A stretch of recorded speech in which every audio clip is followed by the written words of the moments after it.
Hello प्यारे दोस्तों, आप सभी लोगों का स्वागत है हमारे यूट्यूब प्लेटफॉर्म पर। तो जैसा कि हमारा चल रहा है क्लास सेल हम लोग ये पढ़ रहे थे। तो कल मैंने बताया था कि आपकी क्लास आज समाप्त हो जाए, लेकिन उस दिन नहीं समाप्त हो पाई है। उसमें एक छूट गया था हमारा क्रोमोजोम गुणसूत्र।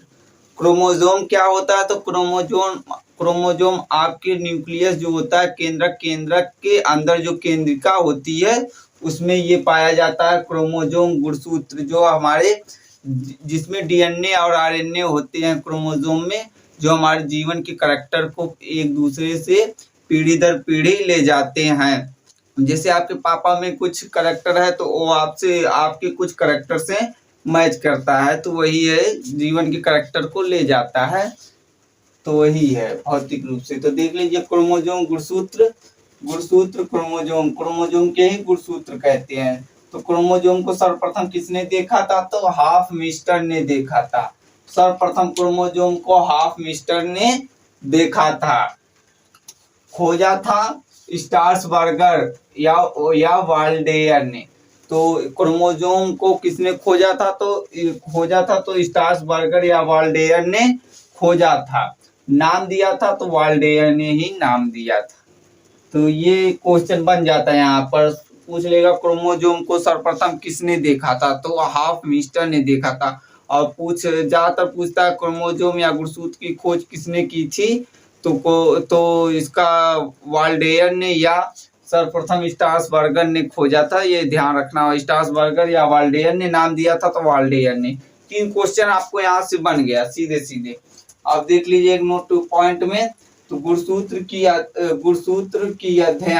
गुणसूत्र का अध्ययन अवस्था मेटाफेज में करते हैं। मेटाफेज क्या है? तो या जब सेल डिवीजन में हम पढ़ेंगे सेल डिवीजन, कोशिका विभाजन, जब चैप्टर इसके बाद चलेगा अपना, तो उसमें आता है मेटाफेज। एक स्टेज होती है सेल डिवीजन की, उस समय अपना क्रोमोजोम जो गुणसूत्र है उसमें अस्पष्ट दिखाई देता है। तो इसीलिए यहाँ लिखा गया है गुणसूत्र की अध्ययन अवस्था मेटाफेज है। मेटाफेज में स्पष्ट रूप से दिखाई देता है, इसलिए वहां पर इसका अध्ययन अच्छी तरह से कर सकते हैं। इसलिए कहा गया गुणसूत्र की अध्ययन अवस्था मेटाफेज है, याद रखना। संख्या, अब देखिए कुछ मैंने इंपॉर्टेंट एग्जाम्पल रखा है किस जीव में कितना क्रोमोजोम पाया जाता है, वो लिखे हैं। क्रोमोजोम पाया जाता है किसमें, कितना क्रोमोजोम पाया जाता है? तो देखिए मानव में 46 गुणसूत्र होते हैं।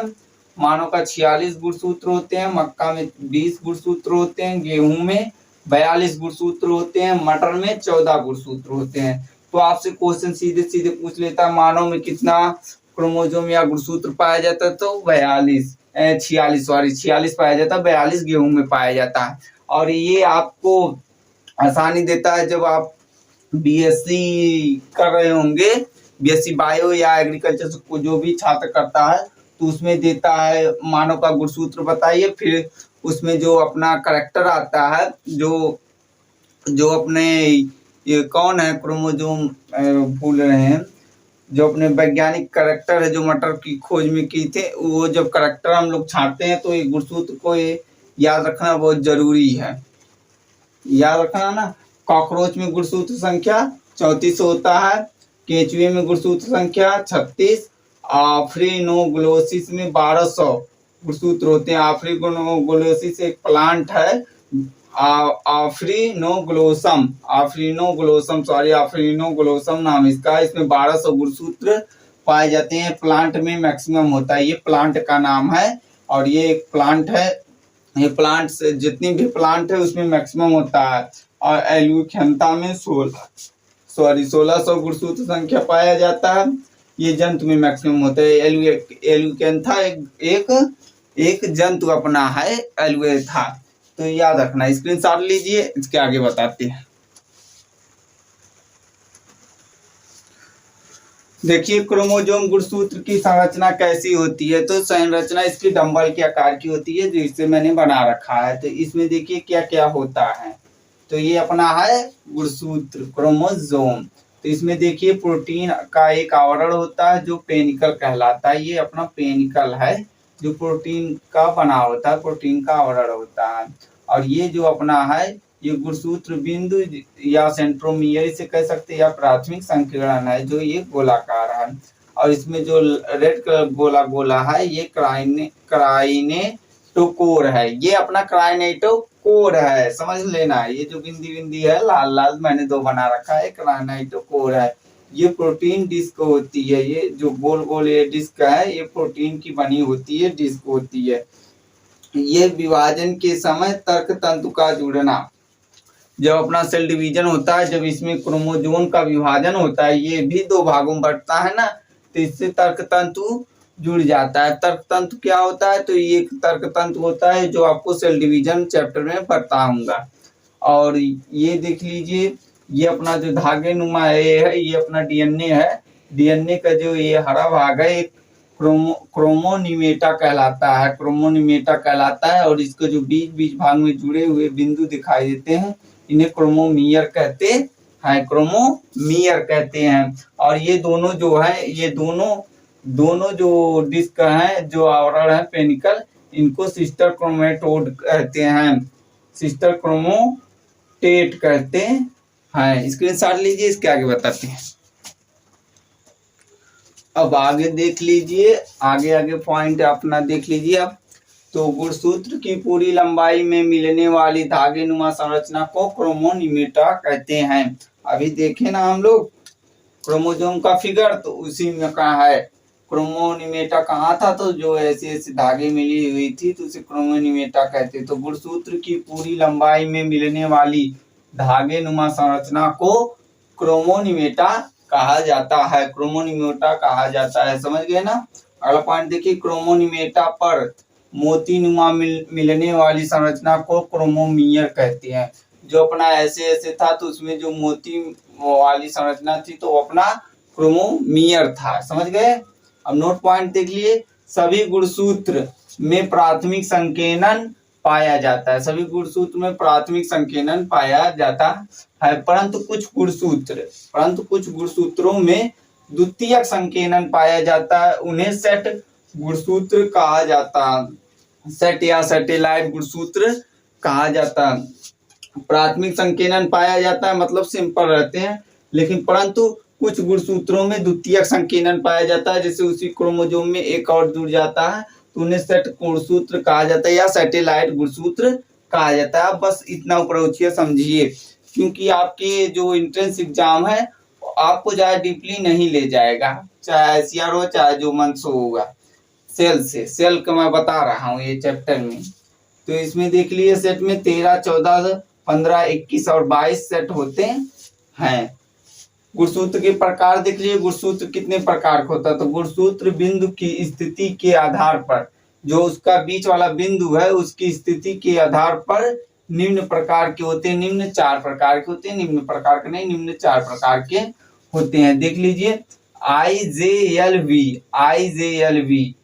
तो देख लीजिए V अपना है, जो अपना V है ये अपना P है, P है डिस्क, ये अपना Q डिस्क है, इसमें B है, तो भुजा अनुपात बराबर Q बटा P हो जाएगा। देखिए इनका PP ऊपरी भाग और Q ज्यादा तो Q बटा P हो जाएगा, भुजा अनुपात बराबर Q बटा P, समझ गए।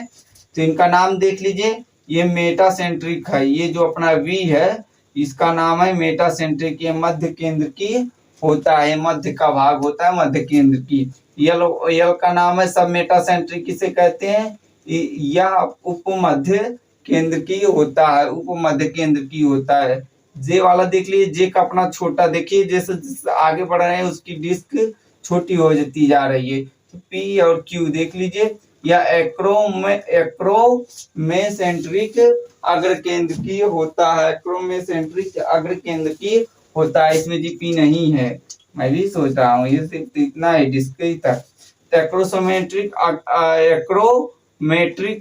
एक्रोमेट्रिक को अग्र केंद्र की भी कहते हैं, जे वाला। आई का देख लीजिए, आई में सिर्फ Q डिस्क पाई जाती है, ऊपरी डिस्क पूरी खत्म हो जाती है, हीलोसेंट्रिक है, अंतः केंद्र की इसे कहते हैं, अंतः केंद्र की इसके कहते हैं। समझ गए तो स्क्रीनशॉट लीजिए, आगे बताते हैं। अब देख लीजिए गुणसूत्र की परा संरचना, गुणसूत्र की हम लोग संरचना देख ली, अब गुणसूत्र की परा संरचना देख लीजिए। परा संरचना क्या होती है? परा संरचना न्यूक्लियोसोम जो सूक्ष्मतम होता है वो दिखाया गया है इसमें। तो ये देख लीजिए अपना गुणसूत्र है ना, जो संरचना वाला गुणसूत्र हम देखें, ये गुणसूत्र है, ये उसका एक भाग है गुणसूत्र का। इसमें देखिए ये बट गया, क्रोमेटिन में अब हो रहा है, क्रोमेटिन फाइबर जो धागे नुमा। ये देखिए एक सिंगल हो गया, ये इसका एक सिंगल हो गया। इसमें देखिए न्यूक्लियोसोम चिपके हुए हैं, देख गए ना न्यूक्लियोसोम चिपके हुए।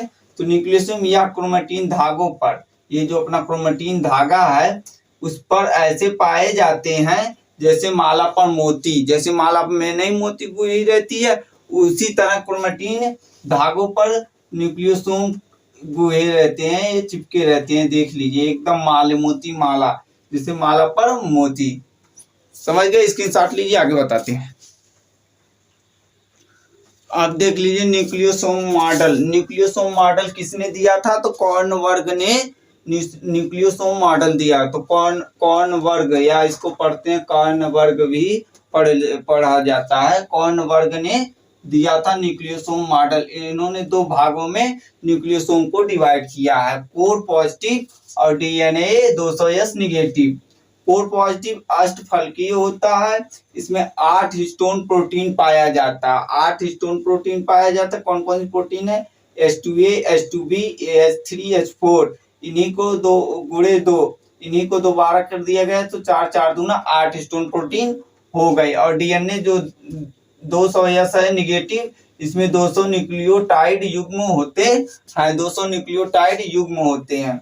नोट पॉइंट देख लीजिए, H1 न्यूक्लियोसोम का भाग नहीं होता है। जो H1 है वो न्यूक्लियोसोम का भाग नहीं होता है। H1 हिस्टोन प्रोटीन न्यूक्लियोसोम का भाग नहीं होता है, तो इसीलिए 8वें हिस्टोन प्रोटीन में H1 नहीं लिखा गया है।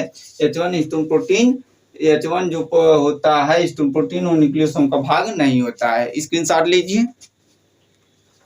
तो आज की क्लास यहीं पर समाप्त होती है और आज ये अपना चैप्टर पूरा से यहाँ पर समाप्त हो गया है। तो कल हम नया चैप्टर पढ़ेंगे। आपको क्लास कैसी लगी कमेंट सेक्शन के माध्यम से बताइए और वीडियो को लाइक कीजिए, शेयर कीजिए, चैनल को सब्सक्राइब कीजिए। धन्यवाद।